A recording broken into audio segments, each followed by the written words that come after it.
स्वर्गीय निर्भय सिंह पटेल स्मृति में हुई वाद विवाद प्रतियोगिता। मंत्री स्तरीय प्रतियोगिता में प्रतिभागियों से सरकार की बजट योजना बनवा बजट संबंधी विषय पर ही करवाई गई वाद विवाद प्रतियोगिता। विधायक मनोज पटेल ने आयोजन की जानकारी दी। पटेल ने बताया, यह प्रतियोगिता पिछले 29 सालों से जारी है। इस बार हमने इसका स्वरूप बदल इसे मंत्री स्तरीय बनाया है ताकि सरकारी योजनाओं बजट पर विद्यार्थियों के दृष्टिकोण का व्यापक विकास हो।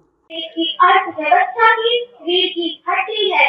ये मिनिस्ट्री गांव से लेकर महानगर तक, किसान से लेकर इंजीनियर तक हर एक इंसान के नफ्स से जुड़ी है। ये दुनिया का चौथा सबसे बड़ा रेलवे नेटवर्क है। 68,000 किलोमीटर से अधिक लंबा, 7,000 से अधिक स्टेशन, रोज 13,000 से अधिक ट्रेनें और हर दिन 2.5 करोड़ यात्री रेल से सफर करते हैं।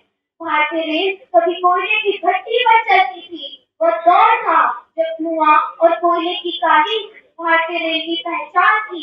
पिछले 10 सालों में भारतीय रेल ने जो हासिल किया है वो केवल विकास नहीं, वह इतिहास है।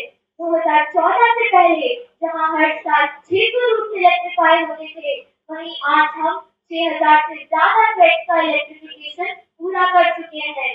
हम आज हमारी रेल वंदे भारत जैसी हाई स्पीड ट्रेनों के साथ गर्व से आगे बढ़ रही है। और सबसे बड़ी बात, जम्मू कश्मीर में बना चेनाब ब्रिज दुनिया का सबसे ऊंचा रेलवे पुल जो 1,178 फीट ऊंचाई पर खड़ा है, एफिल टावर से भी ऊंचा। यह 260 किलोमीटर प्रति घंटे की हवा और 8 रिक्टर स्केल के भूकंप को सह सकता है। लेकिन यहाँ बैठे कुछ लोग कहते हैं कि ये हिलता है, तो मैं कहती हूँ हाँ, ये जिंदा है, मगर डर से नहीं, ताकत दिखाने के लिए।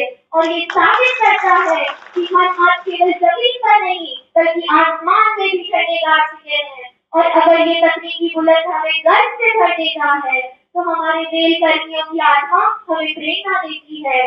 जैसे गुलाम दस्तगीर साहब का अदम्य साहस, उन्होंने 1984 में भोपाल के ट्रेजेडी के दौरान हजारों लोगों की जान बचाकर इतिहास रचा।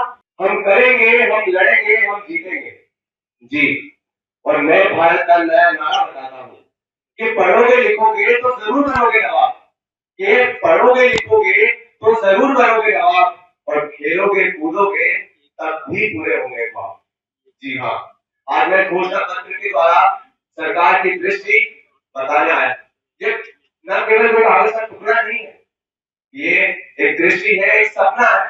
अगले 10 साल में हम भारत की प्रगति कहाँ देखना चाहते हैं, ये उस सपने का एक हिस्सा है।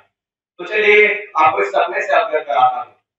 पहला, सबसे पहले जो वर्तमान नीतियां है, जिसका मेरे विपक्षी दल के वक्ता, विपक्षी दल के नेता जिसकी आलोचना करेंगे, मैं पहले वो वर्तमान नीतियां बताता हूँ जिन्होंने आज तक क्या किया है, क्या परिणाम मिले हैं, उनसे अवगत कराता हूँ।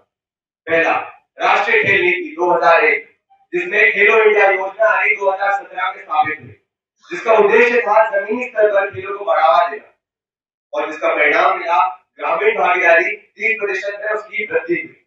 दूसरा, टारगेट ओलंपिक कोडिंग स्कीम, जिसके तहत कोई भी एथलीट जिसको उच्च प्रशिक्षण मिले, उच्च कोचिंग मिले, उसका समाधान किया जाता है। जैसे नीरज चोपड़ा, पीवी सिंधु जैसे बड़े बड़े युवा एथलीट जिनको उसका जो एडवांटेज है वो प्राप्त हुआ, जिसका परिणाम है 5 करोड़ भागीदार स्वास्थ्य सूचकांक में सुधार। उसके बाद सबको बताया फिट इंडिया मूवमेंट 2019 प्रधानमंत्री द्वारा स्थापित किया गया था, जिसका उद्देश्य था एलीट एथलीटों को समर्थन देना। इसका परिणाम ओलंपिक पदक बढ़े, 280 एथलीटों की सहभागिता बढ़ी। निर्भय सिंह जी मेरे पूज्य दादाजी थे और उनकी स्मृति में पहले भी वाद विवाद प्रतियोगिताएं कराई जा चुकी है, पर कुछ कारणवश कोविड के कारण यह प्रतियोगिता बंद हो गई थी। इसके बाद हमने अब इसे नए तरीके से, नए स्तर से चालू किया है।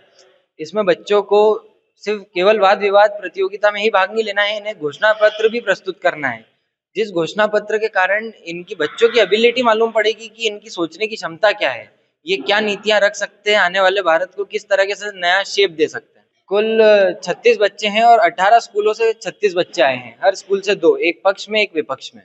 हमने 3 मंत्रालय रखे हैं, कृषि मंत्रालय, रेल मंत्रालय और खेल मंत्रालय।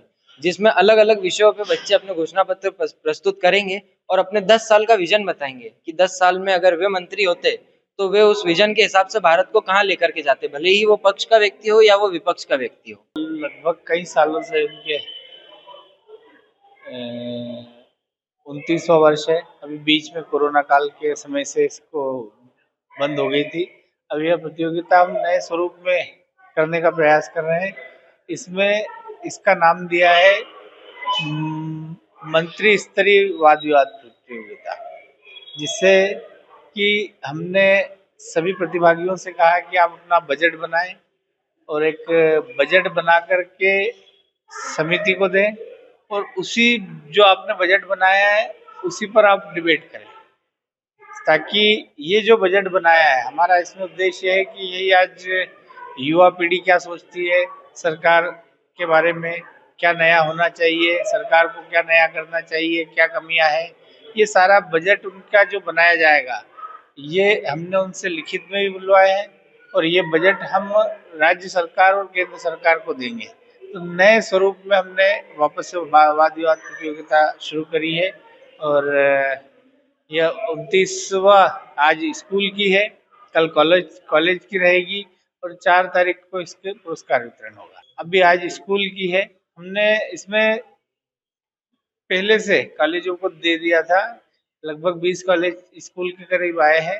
हमने फिर 5 दिन पहले एंट्री बंद कर दी थी कि हमको ओरिजिनल बजट चाहिए। अब एकदम पार्टिसिपेट करेगा आदमी, वो फिर ओरिजिनलिटी नहीं लाएगा, इसलिए हम कम रख रहे हैं पर बेहतर हो, अच्छा हो और अच्छा विचार आए, शासन को जाए, शासन उन पर कुछ विचार करे और अपने उसमें लेकर के आए बजट में, ऐसा उद्देश्य है।